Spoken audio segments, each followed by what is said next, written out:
Taste the Daily. Doctor Sreevarma ஆயுள் தரும் ஆயுர்வேதா அறுவை சிகிச்சையில்லா குணம் ஆயுள் கால நிவாரணம். He is brilliant. ஆனா அடிக்கடி ரொம்ப டயர்ட் ஆயிடுறான். லயன் டேட் சிரப் நோய் எதிர்ப்பு சக்தி அதிகமா இருக்கு. தினமும் 2 ஸ்பூன். தைப்பூசம் நம்ம இன்னைக்கு நேத்திக்கெல்லாம் கொண்டாடலைங்க. ஆயிரம் வருஷமா நம்ம அதை பண்ணிட்டு இருக்கோம். தைப்பூசம் நாள்ல எல்லாரும் கேக்குறாங்க, இப்போ பூசம் நட்சத்திரத்தை ஏன் ரொம்ப கொண்டாடுறோம்? தேவர்களுக்கெல்லாம் ஒரு அதிபதி குரு. அதனால குருவோட நட்சத்திரம், இப்போ குரு பார்த்து 3 நம்மளுக்கு நட்சத்திரம் வருங்க குருவோட இதுல. அதுல பூசமும் ஒரு நட்சத்திரம். இது மட்டும் காரணம் கிடையாது. முருகர்கிட்ட உங்களுக்கு 3 வரம் கேட்கணும். ஃபர்ஸ்ட் இது இந்த பார்வையற்றதுக்காக கேட்கணும் அப்படின்னு தோணுச்சு. ஏன்னா நமக்கு கண் இருக்கு, எல்லா வண்ணங்களையும் நம்ம பார்க்குறோம். இந்த குழந்தைங்களுக்கு கண்ணே கிடையாது. அடுத்த பிறப்பு நீ என்னமா பிறக்கணும் அப்படின்னு ஆசைப்படுறீங்க? குழந்தையிலேருந்தே முருகர் அடியெல்லாம் இருக்கணும்னு ஆசை. நான் 24 வயசுல இருக்கும் போது ஒருத்தர் சொன்னாரு, ஆசைகள் நிறைய தேவைகள் வரும்போது பிறவியோட நோக்கம் என்னன்னு நம்மளுக்கு மறந்து போயிடுது. அதுதான் உண்மையும் கூட. மனுஷன மாதிரி ஒரு பிறவி, 6 அறிவு உள்ள ஒரு பிறவி பிறக்கிறது ரொம்ப.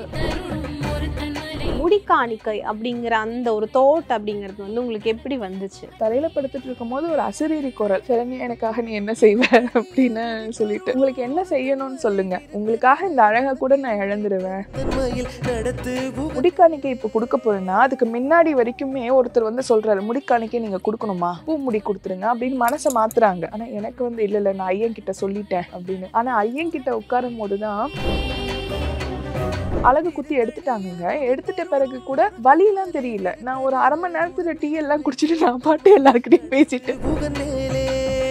முருகர் வழிபாட்டை பொறுத்த வரைக்கும் எதெல்லாம் செய்யணும், எதெல்லாம் தவிர்த்தா நல்லது? நிறைய பேர் முருகனை வழிபடும் போது. வணக்கம். வணக்கம். இப்ப நிறைய பேர் விரதம் கூட இருக்காங்க, 48 நாள் அப்படின்னு. தைப்பூசத்துக்கு உங்களோட பிளான் அப்படின்னா என்ன? தைப்பூசம் வர்றது ரொம்ப சந்தோஷமான ஒரு விஷயங்க. அதுவும் பழனியில் ஒரு கோலாகலமாக கொண்டாட்டமாகவே இருக்கும்.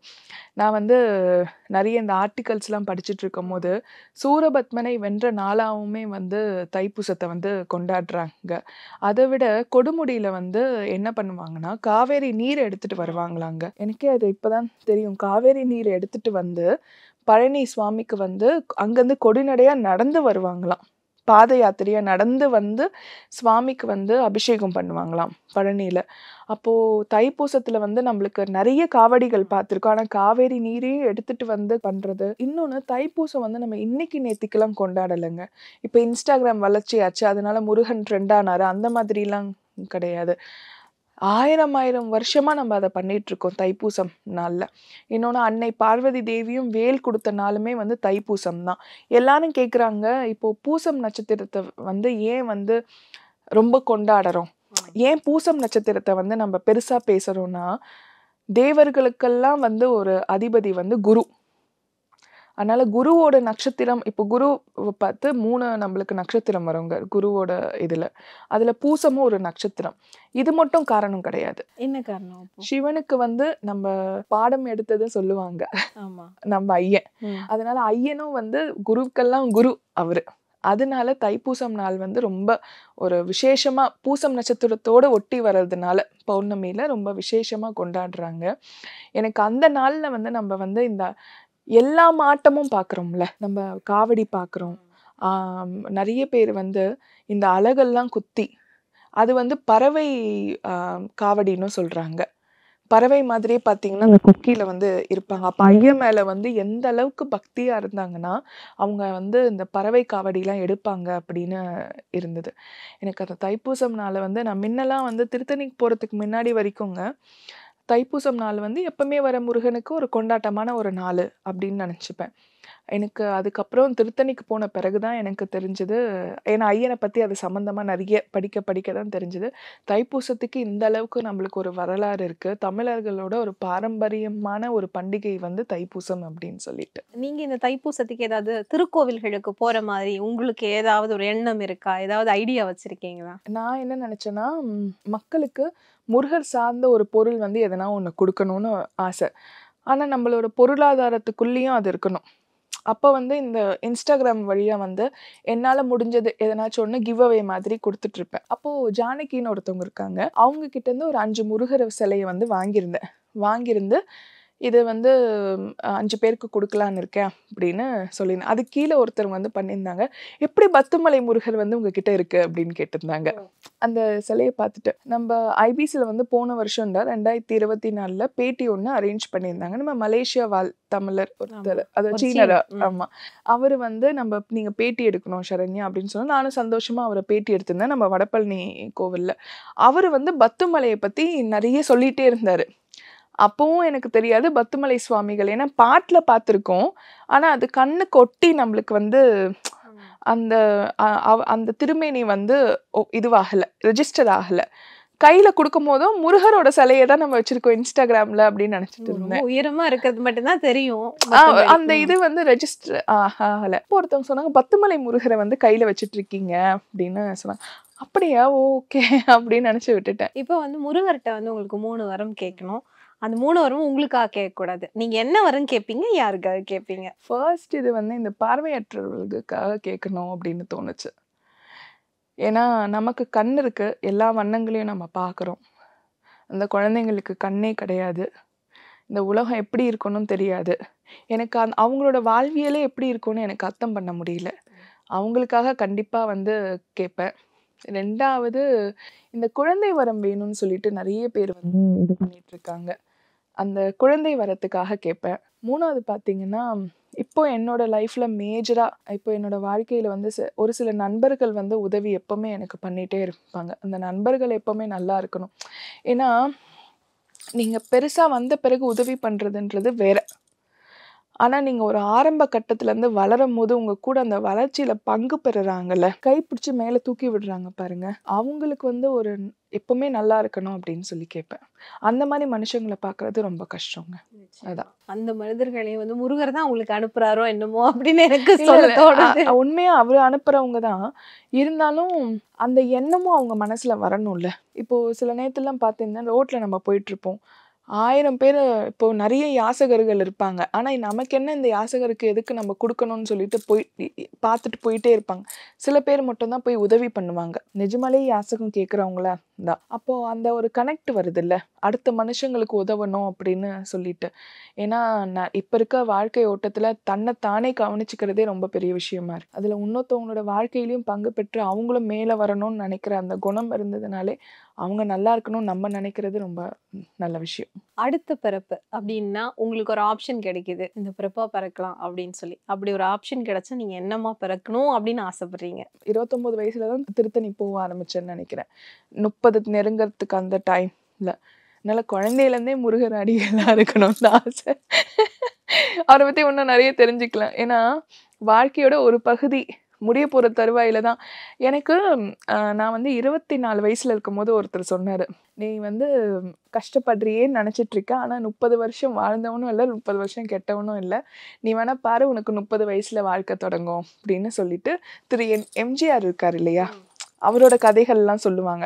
நானே இப்போ அது எம்ஜிஆருக்கு சொன்னாங்க, நம்ம எப்படி ஒப்பிடலாம் அப்படி, ஏன்னா அவர் லக்கியஸ்ட் மேன் அப்படின்னு சொல்லிட்டு நான் நினைப்பேன். ஆனால் எனக்கு தெரியல என் வாழ்க்கையும் அப்படி தான் தொடங்குது அப்படின்னு சொல்லிட்டு. 30 வயசு எட்டும் போது தான் திருத்தணி முருகன் வந்து போனேன். அதனால எனக்கு அந்த சந்தோஷம். அதனால அடுத்த பிறவின்னு ஒன்று இருந்ததுன்னா குழந்தைய பிறக்கிறதுலேருந்தே அவரை பற்றி தெரிஞ்சுக்கணும். மனித பிறவி வந்து நல்ல பிறவி தான், ஆனால் நம்ம என்ன பண்ணிக்கிறோம்னா பொருள் ஆசையில், மண் ஆசையில், அதனால நம்மளோட அடுத்த கட்டங்கள் பயணங்களுக்கான ஆசைகள் நிறைய தேவைகள் வரும்போது பிறவியோட நோக்கம் என்னன்னு நம்மளுக்கு மறந்து போயிடுது. அதுதான் உண்மையும் கூட. ஆனால் இப்படி மனுஷனை மாதிரி ஒரு பிறவி, 6 அறிவு உள்ள ஒரு பிறவி பிறக்கிறது ரொம்ப ரொம்ப பெரிய விஷயம். அது இப்போ மிருகங்கள்லாம் பார்த்தீங்கன்னா 5 அறிவு தான் இருக்குது. அதுங்கெல்லாம் வந்து இப்போ ஒரு இலையை கொடுத்தீங்கன்னா என்ன கண்டுபிடிக்க முடியும், அதில் என்ன வருது, என்ன தாவரம் வருது, இதெல்லாம் எதுவுமே தெரியாது. ஆனால் நம்மளுக்கு ஒன்றத்தை மாற்றி அமைக்கிறதுக்கான சக்தி நம்மளுக்கு இருக்குது. அதெல்லாம் அமைச்சு கொடுத்ததுனால தான் நம்ம இப்படி வாழ்கிறோம். ஆனால் இப்போ வந்து ஆசைகளும் தேவைகளும் இருந்ததுனால இந்த பிறவி வந்து போதும் போதும் நம்ம நினச்சிடுறோம். நானுமே அப்படி நினச்ச ஆள் தான். ஆனால் வாழ்க்கையை பற்றி ஒன்று புரிதல் இருக்கும் போது தான் தெரியுது, அற்புதமான வாழ்க்கை இது. அதை நோக்கி நம்ம பயணம் பண்ண ஆரம்பித்தோம்னா கஷ்டங்கள் எவ்வளோ வந்தாலும் அது வந்து நிதர்சனமாக ஏற்றுக்கிட்டு, ஓகே இந்த பயணம் வந்து நம்ம நல்ல பயணமாக தான் இருக்கும், கொஞ்சம் கடினமாக இருக்கும் ஆனால் போயிடலான்னு தோணும். அந்த முடிக்காணிக்கை அப்படிங்கிற அந்த ஒரு தோட் அப்படிங்கிறது வந்து உங்களுக்கு எப்படி வந்துச்சு? சுவாமிக்கு மாலை போடணும் அப்படின்னு சொல்லிட்டு மாலை போட்டுட்டேங்க. ஒரு 11-12 நாளைக்கு வரைக்கும் முடி காணிக்கை கொடுக்கணும்னு சொல்லிட்டு எண்ணம் வரல. அந்த மாதிரி ஒரு தாட் ப்ராசஸே எனக்கு இல்லை. சும்மா தரையில் ஏன்னா நம்ம வந்து பெட்லலாம் படுக்கக்கூடாது இல்லையா, மாலை போட்டோன்னே தரையில் தான் படுத்துட்டு இருந்தேன். தரையில் படுத்துட்டு இருக்கும்போது ஒரு அசரீரி குரல், சரண்யா எனக்காக நீ என்ன செய்வ அப்படின்னு சொல்லிட்டு, நம்ம தான் உடனே எதனா ஒரு சின்னதாக ஒரு ஸ்பார்க் இது பண்ணோன்னா என்ன பண்ணோன்னா என்ன ஒரு ஓவர் எந்து வேணும், உங்களுக்கு என்ன செய்யணும்னு சொல்லுங்க அப்படின்னு சொல்லி, இப்போ நீ எனக்காக நீ என்ன வேணாலும் செய்வியா அப்படின்னு கேட்டோன்னா செய்வேனே, சும்மா ஒரு ஒரு பேச்சு வழக்கத்தில் உங்களுக்காக இந்த அழகை கூட நான் இழந்துடுவேன், எனக்கு அது முக்கியம் இல்லை அப்படின்னு அந்த வார்த்தையை ஊர்ஜிதம் படுத்திட்டேன். அவ்வளோதானே தவிர்த்து எனக்கு வேண்டுதல்லாம் இல்லைங்க. ஒன்று ஆரம்பிக்கும் போது முடி காணிக்கை கொடுக்கணும், அழகு குத்தணும், இந்த மாதிரியான வேண்டுதல்லாம் பெருசாலாம் எனக்கு இல்லை. முடி காணிக்கை கொடுக்கணுன்றதே 12வது நாளோ 13வது நாளோ யோசிச்சது தான். அழகு குத்தணுன்றது மட்டும் ஃபர்ஸ்ட்லேருந்தே இருந்தது. ஆனால் பயமும் கூடவே இருந்தது. நம்ம ஊசி குத்துறதுக்கே வந்து வலிக்குதுன்னு சொல்கிற ஆளாச்சே, அழகு எப்படி குத்துவோம் அப்படின்னு சொல்லிட்டு. ஆனால் பால் காவடி எடுக்கணும்னு சொல்லிட்டு அது மனசில் முடிவு பண்ணிட்டேன். ஆனால் அது எல்லாமே ஒரே நாளில் பண்ணது தான் எனக்கே பிரமிப்பாக இருந்தது. ஏன்னா நியூயார்க்கு போகும்போது என் கூட கிஷோர்னு ஒரு தம்பி தான் படி ஏறிட்டு இருந்தார். ஒரு 50 படி 60 படி தாண்டின பிறகு நான் சொன்னேன், கிஷோர் எனக்கே இப்போ மாயாஜாலமாக இருக்குது. அன்னைக்கு வந்து முடி காணிக்கையும் கொடுத்து அழகு குத்தி பால் காவடி எடுத்து சுவாமி அபிஷேகம் பண்ணதெல்லாம் அது ஒரு 3:30 மணிக்கு பண்ணேங்க. ஆமாம், விடியற் காலையில் 3:30 மணிக்கு இதெல்லாம் நடக்குது. எல்லாமே அதுக்கேற்ற மாதிரி அசம்பிள் ஆகிருந்தது. அவங்க அழகு குத்துறவங்க வந்திருந்தாங்க, பால் கொடுக்கறதுக்கு வந்திருந்தாங்க, அப்புறம் கூட வந்து என் கூட வரத்துக்கு வந்து பக்கத்தில் ஒருத்தவங்க ஒத்துழைச்சாங்க, வீடு பக்கத்தில் இருக்கவங்க. எனக்கு இன்றைக்கி நினச்சாலுமே அது அதிசயமாக தான் இருக்குது. ஆனால் இப்போ பார்க்குறவங்களாம் கேட்பாங்க, எப்படி இவ்வளோ சீக்கிரம் முடி வளர்ந்துருச்சு அப்படின்னு கேட்குறவங்களும் உண்டு. ஆனால் ஒரு நாளுமே அதுக்கு வெட்கப்பட்டது இல்லைங்க. இன்ஃபேக்ட் வந்து இது யார்கிட்டையுமே சொல்லலை. முடிக்காணிக்கை இப்போ கொடுக்க போகிறேன்னா அதுக்கு முன்னாடி வரைக்குமே ஒருத்தர் வந்து சொல்கிறாரு, முடிக்காணிக்கை நீங்கள் கொடுக்கணுமா, பூ முடி கொடுத்துருங்க அப்படின்னு மனசை மாத்துறாங்க. யாரா இருந்தாலுமே வந்து ஒரு பெண் வந்து இது கொடுக்கணும்னா யாரா இருந்தாலும் அது யோசிப்பாங்கல்ல. அப்போ நம்ம பக்கத்துல இருக்கவங்களுக்கும் உங்களுக்கு சொல்றதுக்கு ஆள் இல்லை, அதனால நீங்க போய் செய்றீங்க, நீங்க கொஞ்சம் யோசிச்சுக்கோங்க, 60 வயசுல நீங்க கொடுங்க, உங்களுக்கு 30+ தானே ஆகுது, நீங்க ஏன் இப்போ கொடுக்குறீங்க அப்படிலாம் நிறைய சொல்லிட்டு இருந்தாங்க. ஆனா எனக்கு வந்து இல்லை நான் ஐயன்கிட்ட சொல்லிட்டேன் அப்படின்னு. ஆனா ஐயன்கிட்ட உட்காரும் போதுதான் எனக்கு அவர் சிரிச்சுட்டே வந்து நீ நிஜமா ஒரு வைத்தியக்காரி தாண்டி அப்படின்னு சொல்லிட்டு அது நமக்கு பேசுறோம். எனக்கு எப்பவுமே திருத்தணிக்கு போனா அது தோணும், ஆமா உங்க மேல எனக்கு ரொம்ப பைத்தியம் தானா, நான் சொன்னா அதை செஞ்சுடுவேன்ல, உங்களுக்காக நான் என்ன வேணாலும் செய்வேன்ல அப்படின்னு இருந்தது. அது அவர் மேல இருக்கிற அந்த பக்தி வந்து பக்தியும் சரி, பயமும் சரி, அவர்கிட்ட எதுனா ஒன்று சொல்லிட்டா அதை செஞ்சிடணுன்றது பிடிவாதம், இது எல்லாமே விசுவாசம் எல்லாமே அவர்கிட்ட அது ஜாஸ்திங்க. எனக்கு அந்த உணர்வு வந்து திடீர்னு இப்போ இந்த கடவுள் அந்த கடவுள் இல்லை, மனுஷங்கிட்ட யார் மேலேயுமே அது ஏற்படலை. எல்லாருமே வந்து பார்க்கும் போது அவர் கற்சிலையாக தான் தெரிவார் பார்க்குறதுக்கு. ஆனால் அவர் உயிரோட்டமுள்ள ஒரு ஒரு பரம்பொருள். அதை நீங்கள் உணர்ந்தீங்கன்னா நீங்கள் அடுத்த கணம் எதை பற்றியுமே திங்க் பண்ண மாட்டீங்க. அந்த அழகு குத்துற தருணம், ஏன்னா நிறைய பேர் குத்திருக்காங்க, அவங்க கிட்ட கேட்குற வாய்ப்பு இல்லை, நான் கேட்குறேன் அந்த தருணம் வந்து எப்படி இருக்கும், அது என்ன மாதிரி உங்களுக்கு அது ஃபீல் ஆச்சு, அது ஞாபகம் ஏதாவது இருக்குதா, இல்லை அந்த தருணம் எதுவும் எல்லாமே ஒன்றுமே தெரியாமல் பிளாங்கா இருக்குமா? இல்லை, நிறைய பேர் வந்து உடுக்கையெல்லாம் அடிச்சு சுவாமியோட அருள் வந்த பிறகுதான் அழகு குத்துவாங்கன்னு. எனக்கு உடுக்கை அடிச்சு இதெல்லாம் நம்மளுக்கு சொல்றதுக்கு யாருமே இல்லைங்க, நம்மளுக்கு தெரியாது. அழகு குத்துறதுக்கு ஒருத்தவங்க வந்து நின்றுட்டு இருக்காங்க, அவங்களோட பேர் கூட இப்போ வரைக்கும் எனக்கு ஞாபகம் இல்லை. ஃபோனில் காண்டாக்ட் பண்ணேன், குருக்கள் சொன்னாங்க, அவங்க வந்து நின்றுட்டாங்க. அப்போது அவங்க கூட வந்து ஒரு தம்பியும் வந்திருந்தாரு. நான் அவர்கிட்ட கேட்டதெல்லாம் ஒன்று மட்டும்தான், என் கையை கொஞ்சம் கெட்டியமாக பிடிச்சிக்கோங்க, நான் எங்கன்னா அழகு குத்துறதுக்கு முன்னாடி நான் இதெல்லாம் யோசிக்கிறேன், நான் இப்படி நவுந்துடுவேனோ இல்லை நாக்கை நீட்டிட்டு ஐயோ வேண்டான்னு சொல்லிடுவேனோ அந்த பயத்தில், இதெல்லாம் யோசனையாக இருந்தது. அங்கே வந்து நின்னோடனே நாக்கை வெளியில் நீட்டிட்டு திருநீர் வந்து நாக்கில் வச்சாங்கங்க. அப்போ ஒன்று மட்டும் சொன்னாங்க, ஆடாமல் அசையாமல் நின்றுக்கோங்க, முருகான் மட்டும் மனசில் நினச்சிக்கோங்க அப்படின்னு சொன்னாங்க. அந்த ஒரு தருணம் தாங்க, உடுக்கை அடிக்கலை, எதுவுமே பண்ணலை, ஆனால் அந்த இடமே நிசப்தமாக இருந்தது. என் கையை பிடிச்சிருந்தவரை அவர் பிடிக்கலைன்னா கூட நாங்கள் அப்படியே நின்றுருப்போம் போல். மனசில் உறுதி வந்துருச்சு. நாக்கை நீட்டிட்டு ஒரு க்ஷணம் கூட அந்த நாக்கை உள்ளே எடுத்துகிட்டு இதெல்லாம் இந்த விளையாட்டெல்லாம் பண்ணவே இல்லை, முருகான்னு நினச்சிக்கிட்டேன். அந்த ஒரு செகண்டுங்க, நம்மளுக்கு வாழ்க்கையில் பட்ட கஷ்டத்துக்கெல்லாம் இந்த கர்மாவை வந்து நான் கழிக்கிறேன், வரப்போகிற நிறைய கஷ்டங்களுக்கும் வந்து நான் வந்து ஒரு விடை தேடுறேன்ற ஒரு எண்ணம் மட்டும் இருந்தது மனசில். ஒரு ஒரு 10லேருந்து 20 செகண்ட்ஸ் தாங்க. எதுவுமே மனசுக்கு வரலை. 50வது படிக்கட்டு போகிற வரைக்குமே எனக்கு எதுவுமே தோணலை. 50வது படிக்கட்டில் மட்டும் இத்தனைக்கும் யாரும் கையெல்லாம் பிடிக்கலைங்க. நான் பால் கவடிலாம் எடுத்துகிட்டு அந்த மொட்டை அடிச்சிருந்ததுனால அந்த நம்ம வச்சிருக்க குடம் மட்டும் லைட்டாக வழுக்கிக்கிட்டே இருக்கும். அப்புறம் அழகு குத்திருக்கனால அதை பேலன்ஸ் பண்ணுற அளவுக்கு எனக்கு தெரியல. ஏன்னா அதுதான் ஃபஸ்ட் டைம் எல்லாமே. மேலே போகும்போது 50வது படிக்கட்டில் மட்டும் தொண்டை ஃபுல்லாக வறண்டுடுச்சு. அப்போ மட்டும் ஒரு குரல் கேட்டுச்சு, உன் உமிழ்நீரை நீயே வந்து தொண்டையை நினச்சிட்டு முருகா முருகான்னு சொல்லிட்டு என்னை மட்டுமே பார்த்துட்டு வா. என் கோபுரம் உன் கண்ணுக்கு தெரியுதுல, அதை மட்டும் பார்த்துட்டு வா. எதையுமே பின்னாடி பார்த்துடாத, முன்னாடி இது இருக்கேன்னு பயப்படாத, எங்கேயுமே உன் கண்ணை அசையாத. நான் அந்த படிக்கட்டு எங்கேயுமே நிற்கலைங்க. முருகா முருகா முருகான்னு போயிட்டே இருந்துட்டேன். கடைசி ஒரு 10 படிக்க முன்னாடி கூட முருகா நான் உன்கிட்ட வரப்போறேன்னு தான் மனசில் சொல்லிகிட்டே வந்தனே தவிர்த்து அது ஒரு ஒரு ஒரு பெரிய ஒரு தைரியம் வந்துடுச்சு. இன்ஃபேக்ட் அழகு குத்தி எடுத்துட்டாங்கங்க. எடுத்துட்ட பிறகு கூட வலியெல்லாம் தெரியல. நான் ஒரு 1/2 மணி நேரத்தில் டீ எல்லாம் குடிச்சிட்டு நான் பாட்டு எல்லாருக்கிட்டையும் பேசிட்டு எல்லாரும் என்னை கேட்குறாங்க, நீ அழகு குத்திருக்க சரண்யா அப்படின்னு. எனக்கு அந்த ஒரு இதெல்லாம் இல்லை. என்ன அங்கே இருக்க அந்த குருக்கள்லாம் ஆச்சரியப்பட்டாங்க. திருத்தணி ஐயன் மேலே இந்த பொண்ணு இந்த அளவுக்கு வந்து தீராத ஒரு பாசத்தோடு இருக்கே அப்படின்னு அவங்களுக்கு எப்போவுமே அந்த கோவிலுக்கு போனால் அதை சொல்லுவாங்க. திருத்தணிக்கு போனால் மட்டும் எங்கள் வீட்டுக்கு போகிற அந்த ஒரு அனுபவம் வந்துடும். உள்ளே போகிறதுலேருந்து அங்கே இது பண்ணுறதுல நான் பாட்டு இங்கங்கன்னு சுற்றிட்டு இருப்பாங்க. ஏன்னா நீங்கள் விட்டீங்கன்னா கூட்டத்தில் மட்டும்தான் நான் வந்து ஒரு நடிகை, நான் வந்து இந்த தளத்துலலாம் பேட்டி கொடுக்குறேன் அப்படின்னு அந்த கூட்டத்தில் இருக்கும் போது மட்டும்தான் அந்த சென்ஸ் எனக்கு இருக்கும். கூட்டமே இல்லைன்னு வச்சுக்கோங்க, நான் இங்கே உட்காருவேன், அங்கே உட்காருவேன், அங்கே உட்காருவேன். பாதி நேரம் அந்த வள்ளிக்கிட்ட தான் நின்றுட்டு இருப்பேன். பாதி நேரம் இங்கெங்கன்னு பார்ப்பேன், எல்லாரையும் பார்ப்பேன். குருக்கள் என்ன பண்ணுவாரு, நான் வந்தோன்னே என்னை பார்த்துக்கிட்டே இருப்பாரு. யாருமே இல்லைன்னா என்ன பண்ணுவாரு, அந்த குங்குமம் தட்டை வச்சுட்டு அங்கே ஒரு கொஞ்சம் நாடி இப்படி கொஞ்சம் போயிட்டு வருவார். அதுக்குள்ளேயே இப்படி எட்டி பார்ப்பேன், யாருமே இல்லையா, வள்ளித்தாயே நான் இதெல்லாம் வந்து இவ்வளோ பண்ணியிருக்கேன் அப்படின்னு சும்மா அதை சொல்லிடுறது. ஏன்னா ஐயன்கிட்ட வந்து டக்குன்னு போய் கேட்கறதுக்கு வந்து பயம். இதெல்லாம் பண்ணுவாங்க ஃபுல்லா சுத்தீரும். முருகர் அப்படின்னு சொன்னாலே அடுத்து வந்து நம்மளுக்கு கண் முன்னால வர்றது வேல். இந்த வேலுக்கும் உங்களுக்கும் இடையில இருக்கிற அந்த ஏதாவது ஒரு கனெக்டிவிட்டி இருக்கும்ல, இது உங்களுடைய லைஃப்ல என்ன மாதிரி வந்துட்டு போயிருக்கு? வேல் சார்ந்த விஷயங்கள்லாம் நீங்க எப்படி வந்து ஃபீல் பண்ணிருக்கீங்க? நீங்க எப்படி அதை உணர்ந்திருக்கீங்க? திருப்பரங்குன்றம் போயிருந்தேங்க. வேல் வந்து அபிஷேகம் பண்ணதை நான் பார்த்ததில்லை. இப்போ நிறைய வீட்டில் அதை பண்றாங்க. ஆனால் வேல் அபிஷேகம் நேரடியாக பார்த்தது வந்து திருப்பரங்குன்றத்தில் தான் பார்த்தேன். அது பண்ணும் போதே நம்மளுக்குள்ள ஒரு தனி ஒரு சந்தோஷம் வந்துடுது. இன்னும் பூரிப்பு வேற. வேலுக்கு அபிஷேகம் பண்றாங்க, அந்த கண்ணெல்லாம் பெருசாக்கி அது பார்க்குறது. இன்னொன்று வேலுக்கு அபிஷேகம் பண்ணி பன்னீர் எல்லாம் முடிச்சோன்னா அந்த பன்னீர் எல்லாருக்கிட்டேயும் தெளிப்பாங்கிற அது ரொம்ப சந்தோஷமா இருந்தது. ஓகே, நம்மளுக்கு வாழ்க்கையில் அடுத்த கட்டம் நம்ம நல்லபடியாக போகிறோம் அப்படின்னு சொல்லிட்டு திருப்பரங்குன்றத்தில் வேல் பார்த்தது ரொம்ப சந்தோஷம். அப்புறம் வேல் வழிபாடு, வேல் வீட்டில் வச்சிருக்கிறது, இல்லை வேல் பற்றின இப்போ பழமுதிர் சோலையெல்லாம் பார்த்தீங்கன்னா வேலுக்குன்னு சொல்லிட்டே தனி சன்னதி இருக்கும்.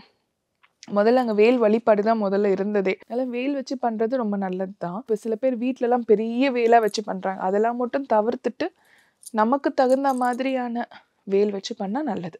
உங்க வீட்டு பூஜை அறையில இந்த ஒரு சிலையோ சிற்பமோ வேலோ படமோ சித்தரோட படம் ஏதோ இது எனக்கு வந்தது, எனக்கு அவ்வளோ ஹாப்பி, அந்த தருணம் பற்றி சொல்லுங்க. முதல் வந்து என்னோட குரு பரஞ்சோதி பாபாங்க.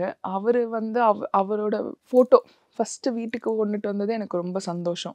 அது 10-12 வருஷம் முன்னாடி நடந்த ஒரு நிகழ்ச்சி. அதுக்கப்புறம் முருகரை வாங்கணும்னு ரொம்ப ஆசை. அப்போது ஒரு ஷாப்புக்கு போயிருக்கும் போது பச்சை மரகதத்தில் வச்சுருந்தாங்க, பச்சை கல்லை, அந்த மரகத பச்சைன்னு சொல்லுவாங்கள்ல, அதில் வந்து வச்சுருந்தாங்க. எனக்கு அந்த காசு கொடுத்து வாங்கிட்டு வந்துட்டேன். ஆனால் அப்போ வரைக்கும் தெரியாத நம்ம வீட்டுக்கு திருத்தணி ஐயன் தான் வந்திருக்காருன்னு. அந்த எண்ணமே இல்லை.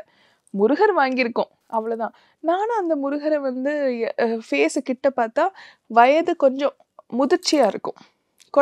திருத்தணி ஐயன் வந்து குழந்தையா இருக்க மாட்டார், முதிர்ச்சியாக இருப்பார். நான் அதனால பார்க்கும்போது ஐயன் முதிர்ச்சியாக இருக்காரு, எந்த முருகனாக இருப்பார் அப்படின்னு நினச்சிட்டு விட்டுட்டேன். அப்போது திருத்தணிலேருந்து இன்விடேஷன் ஆடி கிருத்திகைக்கு வந்து கொடுத்து அனுப்பிச்சிருந்தாங்கங்க. அப்போ பூஜை பண்ணும்போது அந்த இன்விடேஷனை கீழே வச்சுட்டு ஐயனுக்கு ஆர்த்தி காமிச்சேன். இப்போ போன வருஷம்தான் ஆடி கிருத்திகைக்கு ஆர்த்தி காமிக்கும் போது தான் அதை ஒப்பிட்டு பார்க்குறேன். திருத்தணி ஐயன் முகமும் நம்ம வீட்டில் இருக்கிற முருகன் ஐயனோட முகமும் ஒரே மாதிரியே இருக்கு. எனக்கு அந்த பார்த்துட்டு ஒரு நிமிஷம் என் கண்ணில் வந்து ஐயன் வந்து நம்ம வீட்டுக்கு அதை உணர்றதுக்கே எனக்கு 2-3 வருஷம் ஆயிருக்கு. ஐயன் தான் வந்திருக்காருன்னு. அது தெரியாமயே நான் எல்லா பூஜையும் பண்ணிட்டு இருந்தேன். இன்னொன்னு திருத்தணியில போட்டிருக்க மாலை மாதிரியே நம்ம வீட்ல போட்டிருப்பேன் அவருக்கு. எல்லாமே அத ஒட்டியே வரும்போது தான் எனக்கு வந்து அப்போ ஐயன் தான் நம்ம வீட்ல இருக்காரு அப்படின்னு அது எங்க வீட்டு பூஜை அறையில ரொம்ப விசேஷமா இருக்குங்க. முருகர் வழிபாட்டை பொறுத்த வரைக்கும் எதெல்லாம் செய்யணும், எதெல்லாம் தவிர்த்தா நல்லது? நம்பிக்கை முதல்ல வேணும். நிறைய பேர் வந்து முருகனை வழிபடும்போது நிறைய கேட்கறதுக்காகவே ஒரு கிவ் அண்ட் டேக் பாலிசி மாதிரியே எடுத்துக்கிறாங்க. முதல்ல இதை கேட்டா இது கிடைக்கும், இதை கேட்டா கிடைக்கும், இதை கொடுத்தா அது கிடைக்கும் அப்படின்ற மாதிரி. நம்பிக்கை தாங்க. அவர் கேட்கறதெல்லாம் முதல்ல உங்ககிட்ட நம்பிக்கை தான். உங்க வாழ்க்கை மேல நீங்க முதல்ல நம்பிக்கை வச்சாதான் அவரு உங்க மேல நம்பிக்கை வைப்பாரு. இதுதான் முதல் விஷயம். அதை நல்லா நிதர்சனமா வந்து புரிஞ்சுக்கணும். 2வது விஷயம், எது வேண்டாம் அப்படின்னு சொல்லுவேன்னா, அவர் மேல நம்பிக்கை இல்லைன்னா அவரை கும்பிடாதீங்க, அவரை பார்க்காதீங்க. 2ம் காட்டானா வந்து நான் அவரை கும்பிடவும் செய்வேன், அவரை பத்தி குறையும் சொல்லுவேன்னு சொல்லிட்டு இருக்காதீங்க. அது தேவையில்லாதது. அந்த உலகத்தையே படைச்சவர் மேல நீங்க எண்ணற்ற கேள்விகள் கேட்கும் போது ஒரு கட்டத்துல அவரே உங்களுக்கு ஒரு சில பாக்கியங்கள் கொடுக்கணும்னு வரும்போது நீங்களே அந்த பாக்கியங்கள் வந்து கெடுத்துடுவீங்க. அது வேண்டான்றது தான் என்னோட கருத்து. அவரை நம்பினீங்கன்னா முழுமையா நம்பிடுங்க. நிறைய விஷயங்களை கேட்கும்போது ஆச்சரியமா இருந்துச்சு. ரொம்பவே சந்தோஷமா இருந்தது. முருகர் பத்தி பேசுறது அப்படிங்கிறது வந்து முருக பக்தர்களுக்கு அது ஒரு நெகிழ்ச்சி, சந்தோஷம் அப்படின்னு நிறைய விஷயங்களை கொடுக்கும். அந்த தருணத்தை இந்த தருணம் எனக்கும் ஏற்படுத்தி கொடுத்துச்சு. உங்களுடைய நேரத்துக்கும் நேர்காணலுக்கும் ரொம்பவே நன்றி. நன்றிங்க.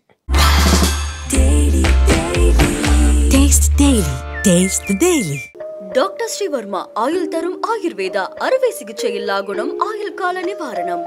He is brilliant. ஆனா அடிக்கடி ரொம்ப டயர்ட் ஆயிடுறான். லயன் டேட் சிரப் நோய் எதிர்ப்பு சக்தி அதிகமா இருக்கு. தினமும் 2 ஸ்பூன்.